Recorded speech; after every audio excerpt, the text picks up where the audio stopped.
Hello everyone, welcome to MediaNama. On November 30, the Consumer Protection Authority of India notified the guidelines for prevention and regulation of dark patterns. To put it simply, dark patterns refer to certain design elements of a website or user interface of an app or an e-commerce platform which are aimed at manipulating a user for making choices that may go against their original choice and undermine their decision-making powers. How will such patterns be monitored across thousands of websites, e commerce sites, advertisements on the internet? And how will regulators ensure enforcement of these guidelines? We have with us Manisha Kapoor, CEO and Secretary General of the Advertising Standards Council of India, who will offer clarity over these and other questions about the guidelines. Hi, Manisha. So, can you begin by telling us what called for, a separate guideline specifically for dark patterns? Were there any kind of evidential studies or reports that from India that show that there was a rise in user complaints regarding deceitful selling patterns deployed by online platforms? Yeah, so I would say, the patterns or the guidelines for dark patterns is really under the larger umbrella of what could be considered misleading advertisements, right? So that's an existing guideline that ASCI has been working on, in fact, for several years and decades, which is the guidelines on misleading advertisements. However, from time to time, as we see certain newer formats or certain newer patterns in the market, it becomes important for us to also develop specific guidelines around that. So while misleading advertisements is the larger umbrella around which, as I said, ASCI has had guidelines for many years, but some specific cases or situations need to be interpreted for misleadingness, or other challenges, and which is where we bring out the sector specific or the issue specific guidelines. So the dark pattern guidelines are also under the larger umbrella of misleading advertisements. Okay, right. So I had some questions around the identification of certain dark patterns. So, like for example, there's one of the dark patterns that's been listed in the guidelines is the interface interference, wherein different design elements in an app can be used to manipulate user choices. For example, if there's an in-app option or dialog box opening into another advertisement rather than the selected page by the user, or there could be like different colors that are used to hide specific options. But this isn't really specified as a dark pattern in the ASCI guidelines that was issued around last year. So I wanted to understand what really distinguishes a dark pattern in advertising versus those in apps and products specifically. Yeah, so I mean, there's obviously a fine line between the two. And from an ASCII perspective, given that our mandate is really to look at only advertising as a subject, and therefore, we restrict ourselves to dark patterns which are to do with advertising. However, obviously, dark patterns are present in areas which are much beyond advertising as well. So if you look at the Department of Consumer Affairs, they obviously have a slightly larger mandate on misleading practices and consumer protection, whereas our mandate is a little bit more narrow. So what we have done is to restrict. So, our guidelines really to the dark patterns that are more prevalent in advertising versus the Department of Consumer Affairs would look at dark patterns which also occur beyond just advertising. Right. Since we're talking about overlaps here, there's one example that I'd like to bring in here. For example, if someone is trying to avail a loan using an app, and banks ask them to usually, agree to certain conditions that enable them to use a user's personal data for marketing purposes. Now, the user is not able to proceed with the procedure without ticking these required boxes. So, will this be categorized as a forced action or a dark pattern? And if this is also a privacy issue, and in cases of such overlaps, whom should the consumer reach out to then? Yeah, so there is, I mean, so this is definitely an example of a dark pattern, unless the data that is, sought is part of the service, or the service cannot be completed without having that data. That's number one. The second Hmm. thing is also what else will that data be used for? And I think, therefore, the DPDP Act, which is coming in, to my mind, will be the most comprehensive in terms of privacy issues. See, there are different parts of regulation and laws that do have overlaps. Okay, so Hmm. for example, misleading ads are there, and Department of Consumer Affairs looks at it. But let's say the misleading ad is about a health issue, then even the health department will get involved. So Right. each department does have different mechanisms. There is always going to be an overlap, amongst different regulators, and each of them has the mechanism. So the consumer does have a choice as to which of these forums to tap into, and they will Hmm. have different kinds of remedies, for different kinds of complaints and the nature of the complaint.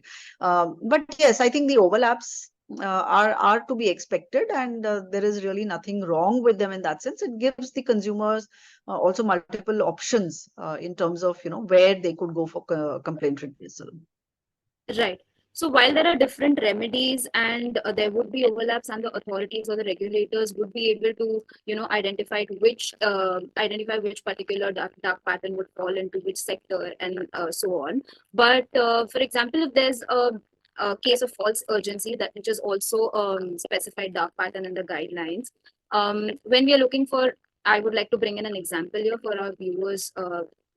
So that our viewers know what it is. For example, when you're looking for hotel rooms, all of the platforms these days, they display the number of rooms that are left and the number of people looking at a particular available room at that particular period of time. So how can a user determine whether such claims are made by the platform are false or not, to even report it in the first place? Yeah, um, so yeah, that is certainly one of the challenges in dark patterns, that consumers are not always able to identify them very easily. hmm, I think there are a couple of things with this. One is the consumer may notice, let's say, that they come back a day later and let's say more rooms are available than were available the previous day. I mean, so that could be hmm, one way in which they could identify potentially that, what I saw yesterday hmm, hmm, hmm. seems to be different than what I'm seeing today. And, the price seemed to be higher because there were limited seats. So let's say even in an airline or in a hotel. And today, Hmm. a day later, there suddenly seem to be many more. Now, that could also be because of genuine reasons. Let's assume there's been cancellations, etc. But the Exactly. consumer could observe that and at least kind of raise a complaint. Then the investigation will reveal whether that was, just misleading information that was given, or was that a genuine kind of case. So those are some of the ways in which consumers could identify patterns. Or let's say you are, signing up to something, or you've been pre-opted into something which incurs a Hmm. higher expenditure. I think those are the kind of dark patterns which may be a little bit easier for consumers to also directly identify. But yes, I Right. think the challenge with dark patterns is that, uh, you know, we really need platform forward designed, Hmm. to be ethical in the first place. That's how most of them would be, that's really the actual solution to many of Hmm. these things. And yes, by driving awareness, by bringing in, guidelines and regulation, I think we are moving to a place where platforms also know that, should they be called out on something like this, Hmm. that they fall into trouble. From time to time, regulators may undertake audits, uh, of some of the top websites, etc. So there are ways in which we can further the agenda. The consumer Hmm. also has a role, but yes, I agree with you that it may not always be possible for consumers to identify that they have been the victims of dark patterns until maybe it's too late. Right. So, talking about reporting these grievances or complaint, I just wanted to understand if the burden of determining whether a deceitful pattern is a dark pattern or not, practice is a dark pattern or not, will it fall on the consumers then, or uh, Consumers will have to report why they think it's a dark pattern and what is the hmm, instance that they have observed. But the evidence we will ask from the advertiser or the company or the platform, right? Because they can provide that information on, whether let's say stock was at a particular state or not, or what are hmm, the in terms of just the online architecture, in terms of choice architecture, etc. So those are things which obviously the platform will be able to respond to and not consumers. right, right. Uh, Talking about the identification and determination point again, what are the types of dark patterns that could be applicable for content produced by influencers and endorsers? How would that be regulated? Yeah, so I think the most prevalent dark pattern in influencers and content creators is disguised advertising, right? I mean, that is one of the dark patterns that Mhm. we see, where you're not disclosing that what you have created is actually an advertisement, and consumers don't know that they're watching an advertisement. They think they're watching organic content. So that is one of the most prevalent dark patterns in influencer advertising. So we had, as you know, ASCI in 2021, we brought out Mhm. the guidelines for influencers. Now, the Department of Consumer Affairs also end of last year brought out their own guidelines, and both of the guidelines are quite similar in terms of their approach and requirements. So these are areas that have been worked on in the past. So it's not as if these are completely new, but yes, I think you are seeing more of these kind of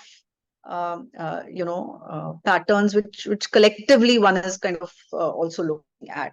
But yes, I would say that disguised advertising is the most prevalent dark pattern when it comes to influencers. Right. When it comes to monitoring, uh, these guidelines, according to the ministry's notified guidelines, it's applicable to advertisers, all platforms, and sellers online. So, we're just wondering if these guidelines would be applicable for non-Indian businesses that offer goods and services in India, and also those foreign sellers who conduct their business on Instagram and Facebook marketplaces. Could you Yes, they tell us would. about how Because, that yeah, yeah, because I think so long as Indian consumers are impacted, then, and if you are selling your products and services or advertising to consumers in Mhm. India, then you have to follow the laws of the land. So we have had cases where there's an influencer who's not based in India, but Mhm. their content and their followers come largely from India. So then they have to be in compliance with Indian laws. So yeah, so if basically ASCII's mandate and the mandate of the Department of Consumer Affairs is to protect Indian consumers, there is an offering that is going out to them, that would come under something like this. Okay, all right. So will platforms have to proactively monitor content for dark patterns in advertising? Similarly, what kind of challenges will designers face when they're doing it? I mean, when they're designing the interface of an app, for example, or even Yeah. business websites? Yeah, so I think platforms will have to and should be monitoring already if there are, so for example, there are reviews that are coming in, right? So you Mhm. already have a review from a verified purchaser. But we also know the existence of so many of these scam websites where you can, an advertiser can pay money and get reviews. And those reviews could be posted on, e-commerce sites. So there are, for platforms to be cautious about how their own consumers, because these are also the platform's consumers, right? They don't also want the consumers on the platform to be taken for a ride. Mhm. I think the idea is that any consumer should be able to make an informed choice based on correct information provided to them.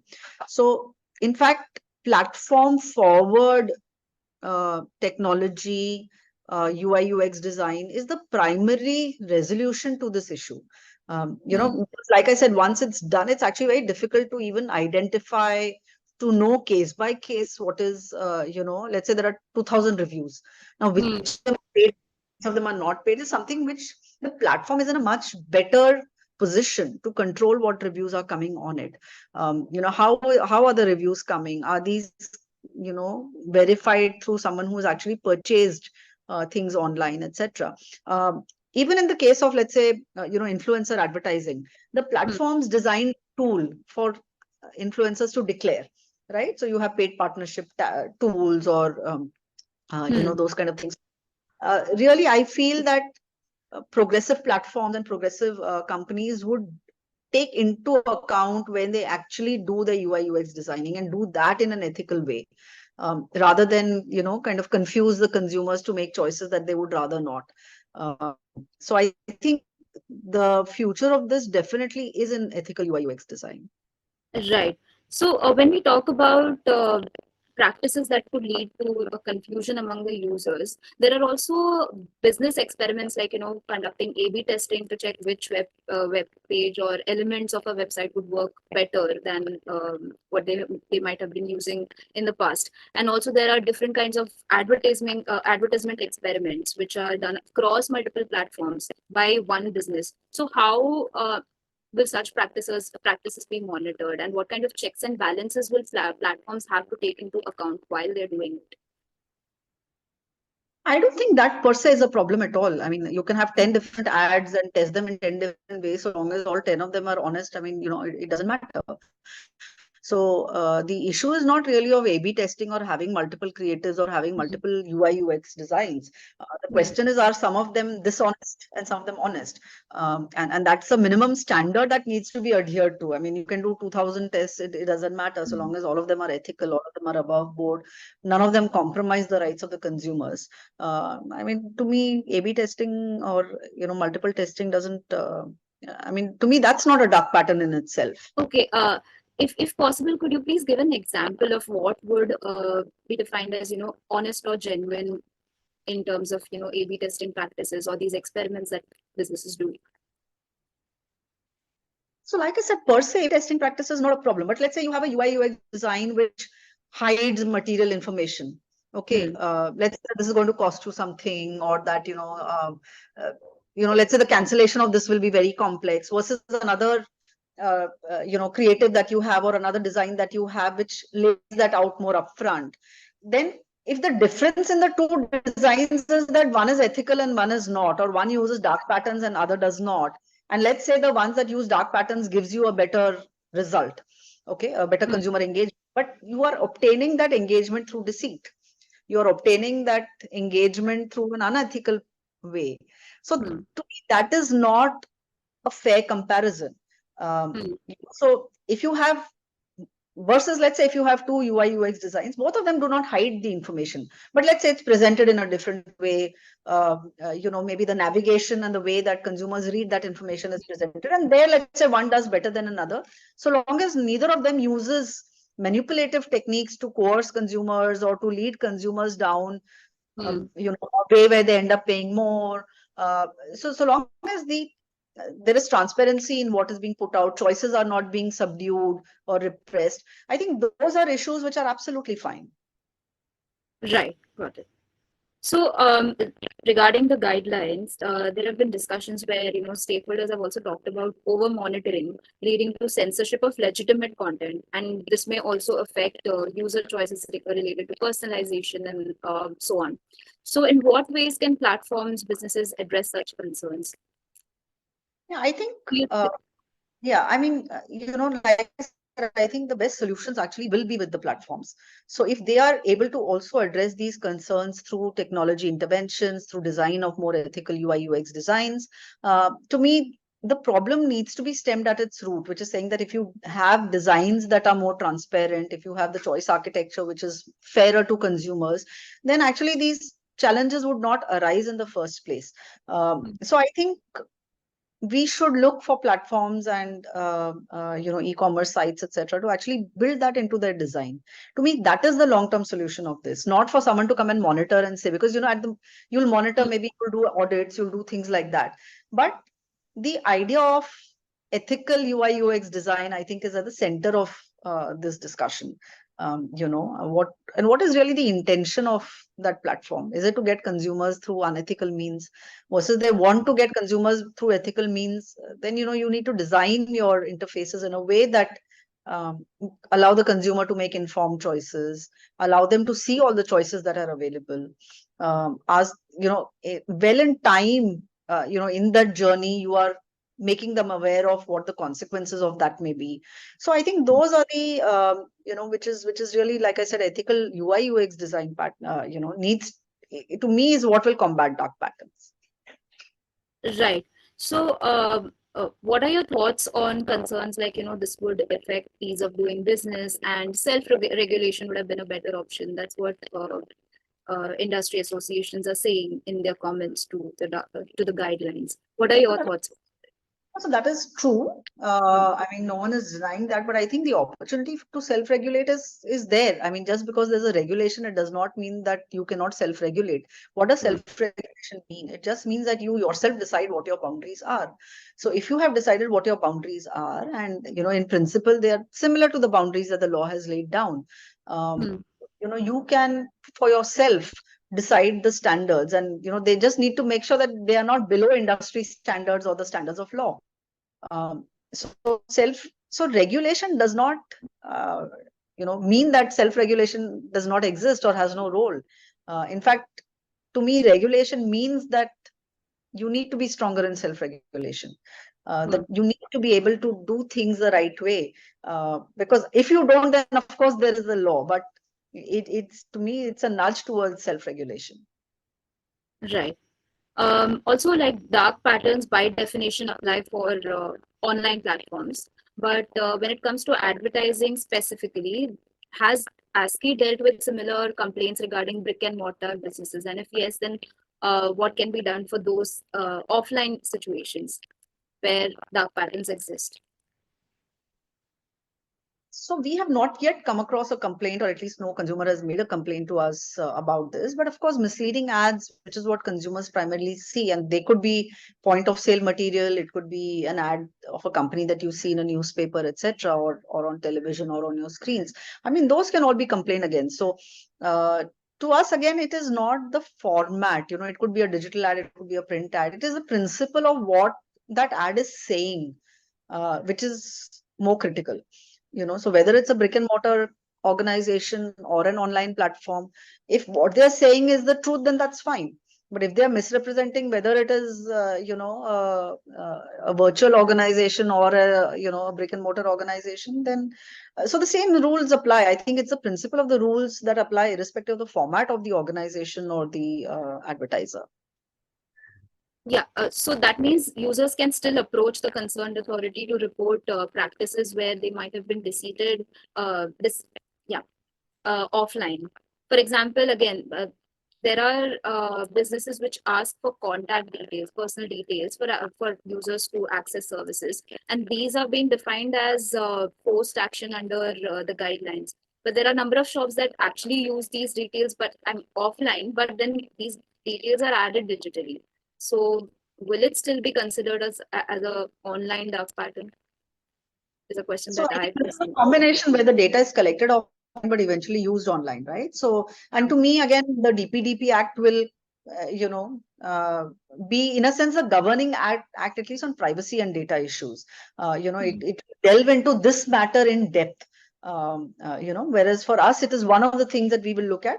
Also, I mean, from an ASCII point of view, uh, uh, because the wrong has been done in the product or service or the delivery or a transaction, that will not come under ASCII's remit. But yes, the government can certainly look into that. So there is the Department of Consumer Affairs, there's a national helpline, consumer helpline. So those are the forums where complaints like this could also be resolved.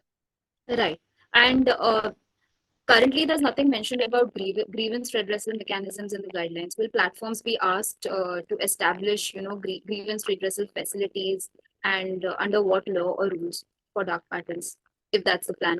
Something for the government to mandate or not. I mean, ASCII cannot mandate an Hmm. industry to have a certain grievance mechanism. We are not a statutory body, so we can't mandate that. The Right. government, and I think it depends on, and usually more of these grievance mechanisms have multiple tiers. Mm-hmm. So it's something for the government to, I think, consider and see whether that would be useful, or what purpose that would serve. Um, but yeah, I mean, typically organizations do have a little bit of their own mechanism as well, and I think that is a good first step.